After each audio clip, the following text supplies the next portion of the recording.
Hello friends, তোমাদের সবাইকে জানাই শুভ সন্ধ্যা। আর তোমরা কেমন রয়েছো? আশা করি ভালোই আছো, আর আমিও ভালো আছি।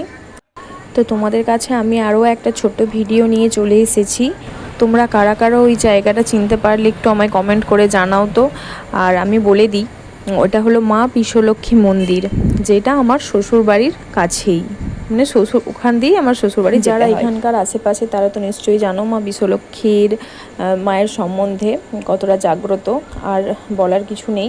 মঙ্গল করুক মা সবার, ব্যাস এতটুকুই চাই।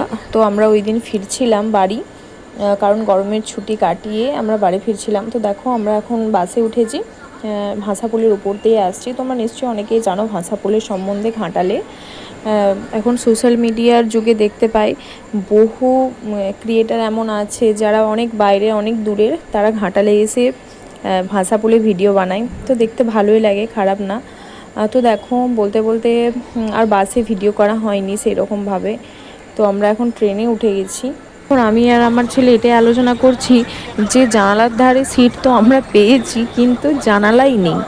মানে আমাদের সিটটা এমন জায়গায় পেয়েছি যেটার জানালা নেই। সেই জন্য আমার ছেলে আর আমার দুজনেরই মনটা খারাপ হয়ে গেল যে কিভাবে কি হবে না হবে। জানালার ধারে বসবো বলে আসলাম, কিন্তু জানালা পেলাম না। গরমের টাইম জানালার ধারে বসতে খুবই ভালো লাগে। তো ওইখানে কিছুক্ষণ বসে থাকার পর অনেকগুলো স্টেশন বাদ দিয়ে দেখলাম ট্রেনটা অনেকটা ফ্রি হয়ে গেছিলো, খালি হয়ে গেছিলো। তারপর আমরা জানালা একটা সিট ফাঁকা ছিল, যেখানে গিয়ে আমি, আমার ছেলে এবং আমার হাজব্যান্ড তিনজনে যেয়ে আমরা ওইখানে বসেছিলাম। তো দেখো এখানে একটা কাকু গান করছিলেন। যখন আমরা রাত্রে ট্রেনে আসি তখন এই কাকুটাকে বেশিরভাগ সময় আমরা দেখতে পাই গান করতে, শুনতে পাই। আর উনি খুব ভালো গানও করেন। তো আমি একটু সেটাই ভিডিও করেছিলাম আর কি। আর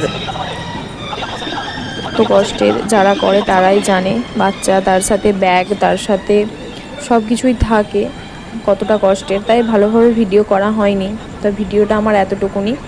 তো সবাইকে জানাই গুড নাইট, সবাই ভালো থেকো, শুভরাত্রি, ধন্যবাদ।